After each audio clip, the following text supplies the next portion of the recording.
পাঠ কৰিবলৈ লৈছোঁ প্ৰখ্যাত কবি হেম বৰুৱাৰ এটা বিখ্যাত জনপ্ৰিয় কবিতা মমতাৰ চিঠি। If you are coming down through the narrows of the river Kyang, please let me know beforehand, and I will come out to meet you as far as Suphu Sa.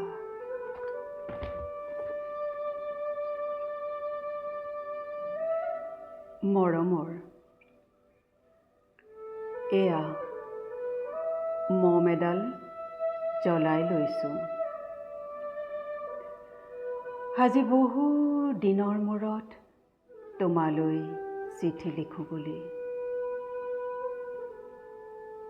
বাহিৰৰ উৰুঙা বতাহজাক আহি মমডাল কোবাইছেহি। চাওঁ, খিৰিকীখন জপাই দিওঁ।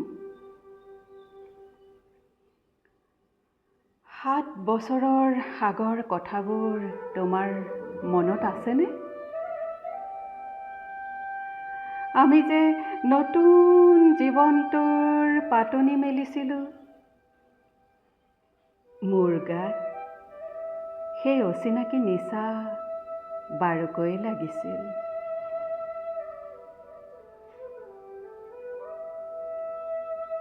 সিদিনা আছিল কাতিৰ কুঁৱলী সনা এটা কোমল পুৱা।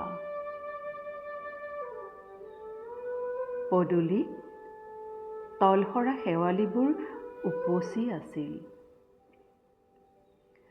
আৰু সন্ধিয়া মই তোমালোকৰ ঘৰলৈ নকৈ আহিবৰ দিনা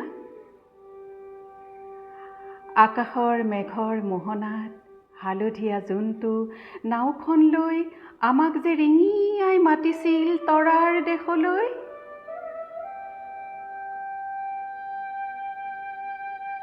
মই লোৱা কঁকালৰ ৰিহাখনলৈ তুমি বাৰু তেনেকৈ কিয় একেথৰে চাইছিলা?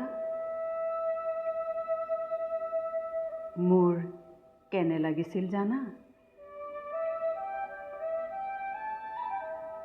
তুমি যেন কোনোবা দূৰ বিদেশৰ স্বপ্নাতুৰ আলোকৰ মানুহ, আৰু মই যেন তলসৰা এপাহ শেৱালি।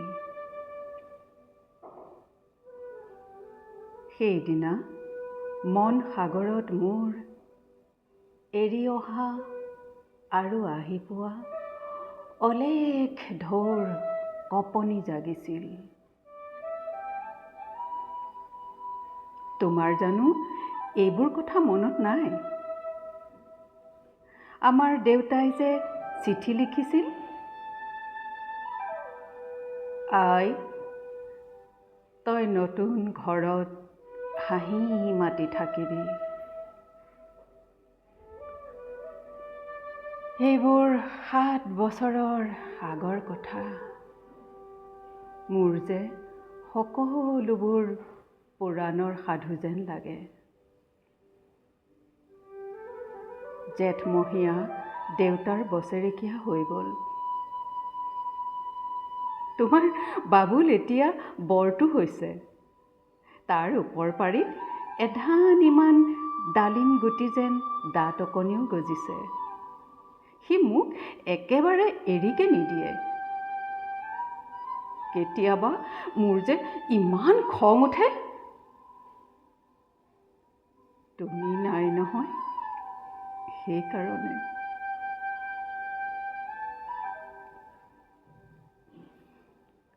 সি বাৰু মোৰ বগা সাজযোৰলৈ এনেদৰে তধা লাগি চাই থাকে কিয়? তাৰ উপজাৰে পৰা এইযোৰ কাপোৰ চিনাকি, সেইকাৰণে নহয়। বাবুল এতিয়া বৰটো হৈছে বুজিছা, আৰু ডাঙৰ হ'লে স্কুলত তাক নাম লগাই দিম। সি আঁতৰি থকা সময়খিনি মোৰ যে বুকুখন তেনেই উদং হৈ থাকিব ভাই। আৰু কি লিখিম? বিশেষ একো নাই।